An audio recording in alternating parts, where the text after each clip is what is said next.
You're now locked onto the Pulse Radio Show with Marcus Myers, X-Tina, and Ken Pyle. And on the 1 and 2s, Big Red the DJ.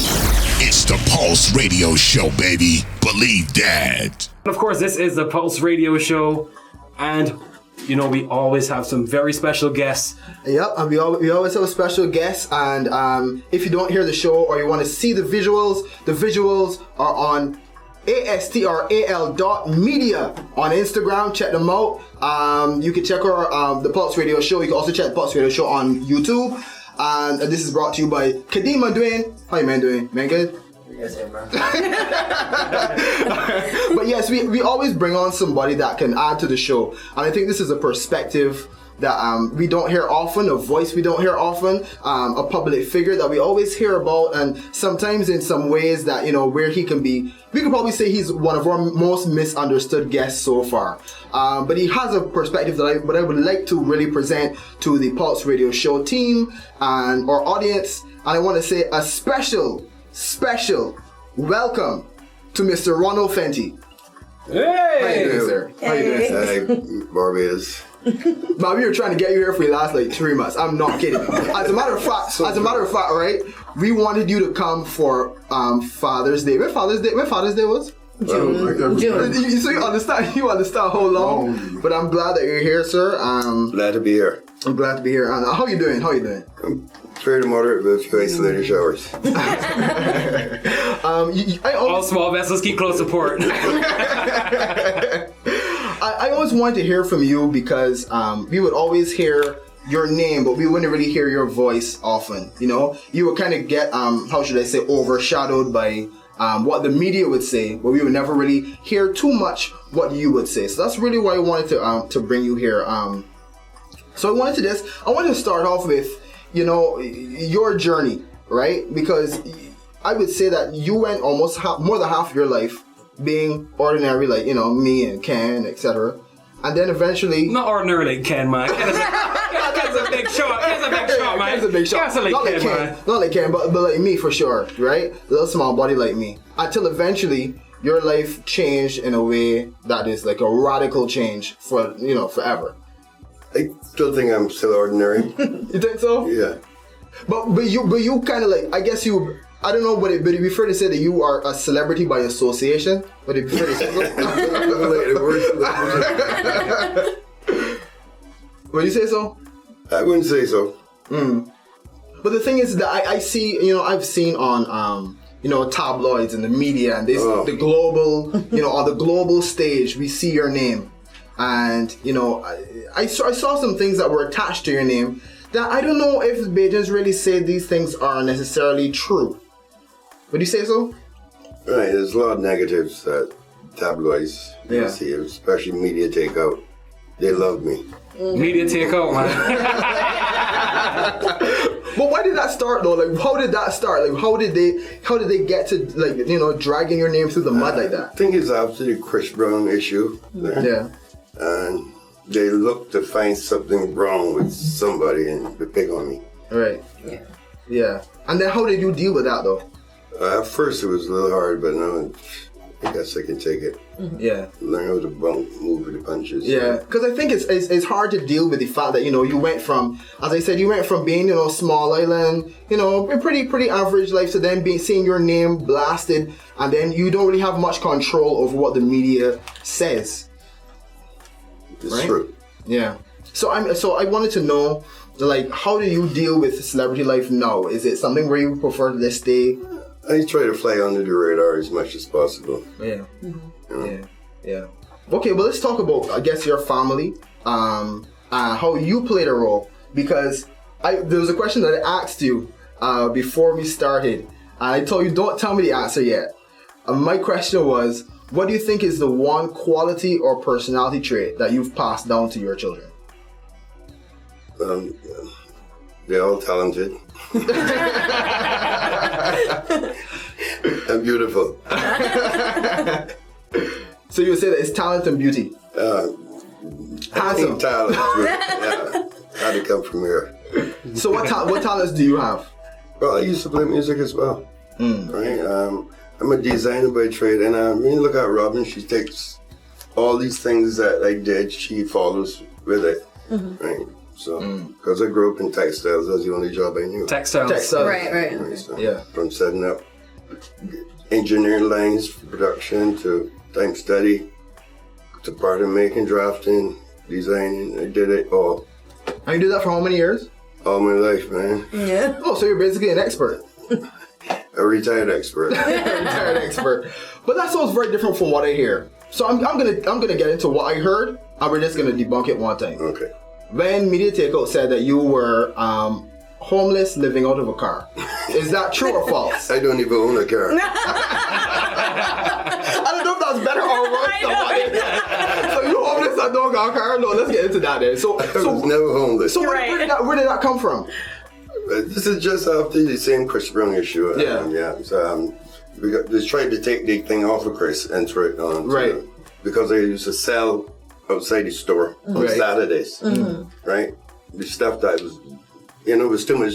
Bring some stuff and sell them discount. Yeah. Yeah. Right. And solicit more sales as well too. yeah. And that's normal. That's normal, like Beijing practice. Like you see, vendors and stuff, and they ain't homeless. Yeah. So they just found one picture from you, and then they said they just created a story. Yes, correct. And they ran with it. So true. Yeah. And they try to kind of, as you said, they attached your name to what Chris Brown did back then. And Right. did that ever get cleared up at all? No, nobody apologized. It went on every news network. Right. Right? It went straight from ABC, NBC, CBS. Everybody went through, and it was all over splash. And up to today, that's still going on. That people still attach your name to these I negative. will hope not. Yeah.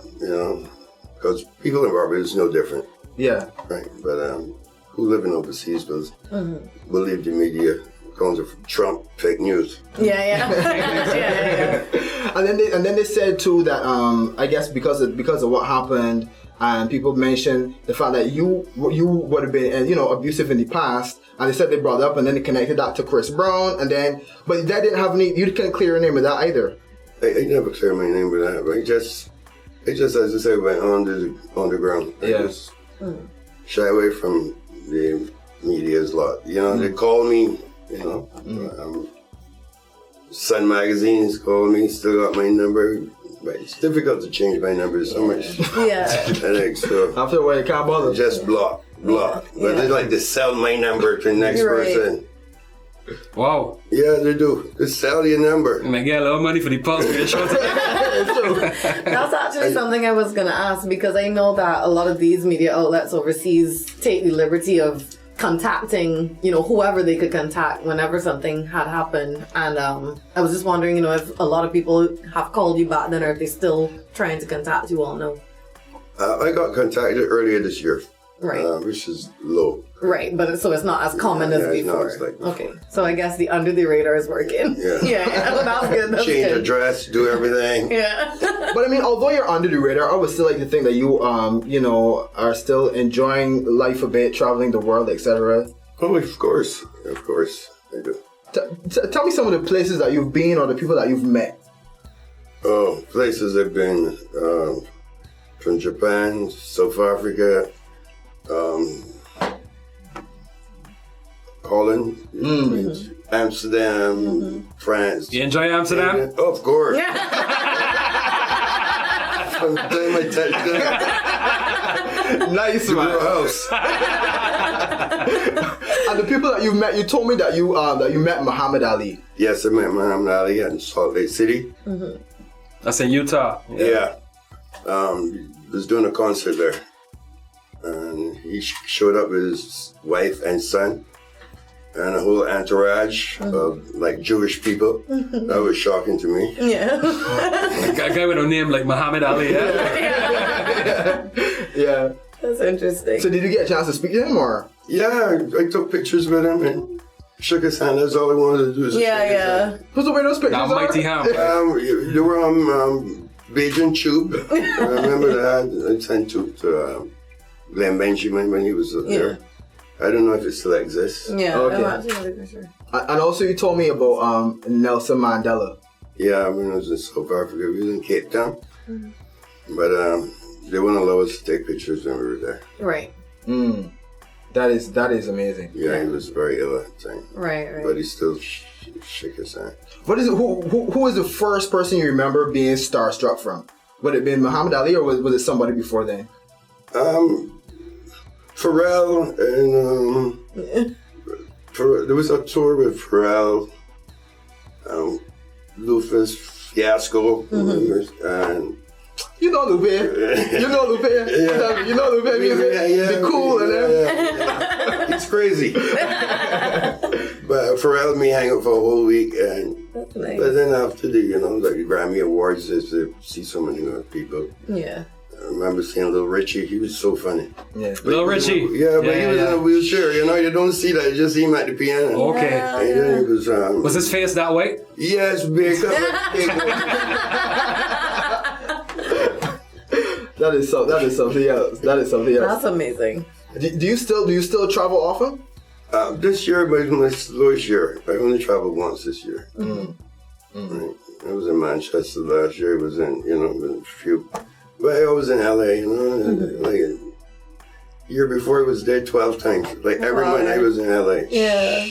I was wondering, being a father, right? I know fathers and men in general are very protective, right? How do you deal with being a father and yet, your children are exposed to, everything that comes with a rock star lifestyle and the celebrity lifestyle and meeting new people every day and, people can be... How do you deal with that? I mean, let's face it, Marcus. He's the father of the greatest sex symbol of this era. That's not... Reality. Yeah. Reality. So how do you deal with that? At first it was a little hard. Yeah. But, she's an adult. Yeah. So what are you going to do?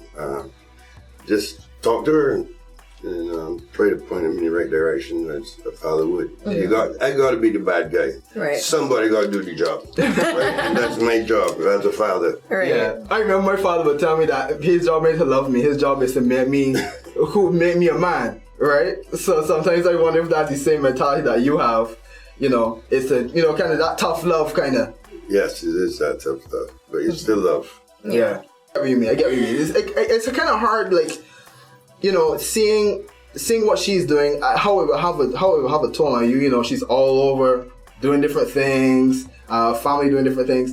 And you just being a father, and it's kind of hard to control any of that. You just have to just let her do what she does. Oh yeah, it's her life, but you still gotta talk to them. You still have to tell them. Like, enough. You have enough tattoos. You have enough. So how would you feel if she goes around the same trend of the facial tattoos? How would you feel about no, that? man, that wouldn't happen. Yeah. I don't think that's gonna happen. You don't think so? All right, cool. Whoa, Rory can get a face tattoo or a neck tattoo, I don't maybe. think he's that stupid. You get a little sign on your neck, little Chinese symbol, something like that. He haven't marked his skin as yet. Man, so you told me that you were coming out of retirement too. Yeah, I got a lot of things coming on track. Maybe next year early. And got some people employed in Barbados. We're looking at manufacturing again, and we're looking at a resort. Right, this is my end. When you say manufacturing, you were speaking regarding the textiles? Yeah. Okay. And would this be like a high-end thing? Okay, and this would not be like individual tailoring. This would be No. A brand where you're mass producing as well. Right. Okay, fantastic. I don't have you fit me. I don't have to fit you. Right. Fair enough. Okay. I mean, we saw the demise of the textile industry here in Barbados. How do you feel about that, coming from that background? Well, you blame the unions. You blame because right now we're really lacking serious industry in this country. We're lacking industry in general. Market. So the Chinese going to dump on us all the time. We're going to keep making cheap stuff. Right. We got to look for a higher market. Right. Right. So a little pyramid, a little piece on top. That's what we want. Realistically, in terms, we all know who you are. Is there any long-term plan to incorporate immediate family members into marketing and promoting the brand that you're speaking of to develop? Well, of course, but a lot of them are going on their own. Everybody's going on their own branding visuals. Right, so this is where I got doing something on my own. Yeah, you got to do something. But I got the backing from all of them. Right, good. Congratulations, man. Looking forward to it. Yeah, sounds good. In terms of the designs, would you be designing yourself or would you be seeking designers like from Europe or We need what? some young designers. They all come with great ideas. You just got to show them. This is one of the things I like to do is to teach. You know, Let me throw this out there. We have a lot of talent right here in Barbie. There's a lot of young people that are listening. Definitely. If we have young fashion designers that are interested in being able to at least give you a proposal, is that possible? Of course. And how can they reach you? I'll give you my number. Where? The number that you ain't changing. My email is ron.fenty 1953 That's your age now. Don't answer that. at Gmail. Ron.fenty1953 at Gmail. Yeah. All the young fashion designers, this is a prime opportunity for you to partner with something that has a great potential to be global. Yeah, it's true. It's true. Great potential here, man. All right, so I'm gonna throw some questions at you, right? And I want some one-worded answers. I may need some explanations on one or two, right? Okay, so let's choose one, right? Michael Jackson or Prince? Michael. Michael. Loud or auntie? Loud. Why? Man, you asked me for one word. I pick love too. And the last one, Rihanna or Beyonce?